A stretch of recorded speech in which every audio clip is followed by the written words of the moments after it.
Hi, my name is Ashley Mazer, and today I wanted to talk to you about a person who has greatly impacted the UNICEF organization. Audrey Hepburn once said, "As you grow older, you will discover that you have two hands, one for helping yourself, the other for helping others."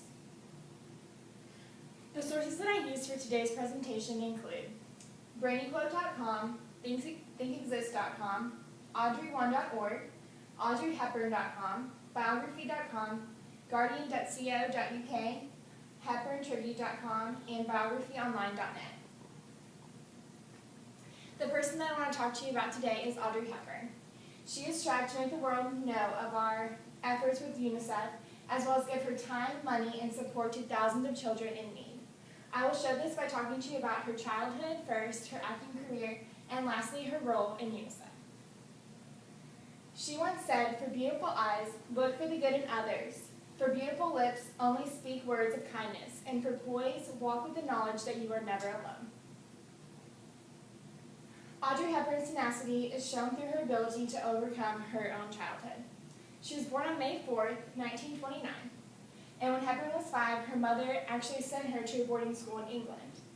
The next year, her father walked out on the family, and her mom asked if he wanted custody of Audrey at all, and he said no. And she referred to this as the most traumatic event in her life. Hepburn's mother actually moved the family to Holland at the start of World War II, and she was constantly surrounded by German troops. All of her family's property was confiscated, and she had to watch some of her family members get executed by the Nazis. She actually helped out the resistance movement during World War II by delivering messages to families who wanted contact with family members that they did not know where they were located. And after the war, Hepburn continued to pursue an interest in dance.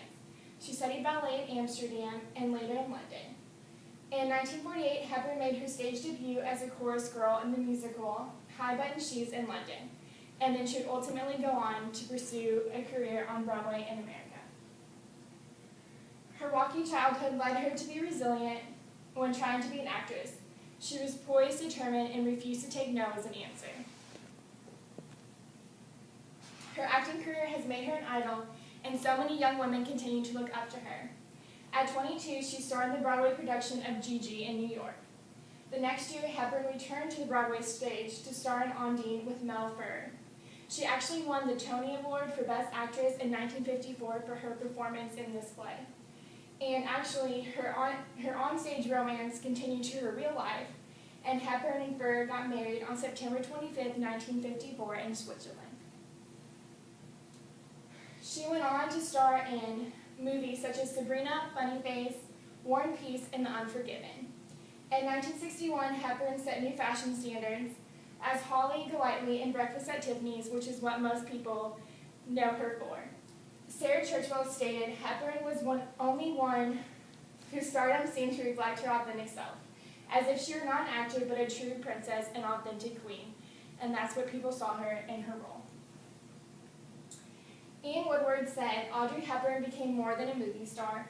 She became a legend, first on screen and then in the arid plains of Africa." Audrey Hepburn is a legend that spent the last years of her life giving back and becoming an ambassador for our organization, UNICEF. She actually became a Goodwill ambassador in the late 1980s, and she did this because she wanted to help out children and raise awareness for children in need. And this was mostly because of her experiences she went through during World War II in Holland.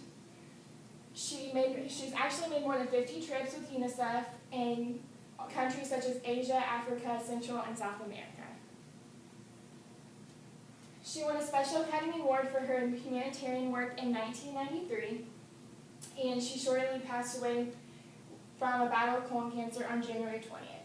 Her work to help children around the world continues with the Audrey Hepburn Children's Fund because she wanted to continue her legacy and continue to help out children in need. So in conclusion, her childhood acting career and her role in UNICEF has become a woman, she has become a woman people look up to, and a legend for her willingness to give back to those in need. I want to conclude with a quotation from her, and it says, "The third world is a term I don't like very much because we're all one world. I want people to know that the largest part of humanity is suffering."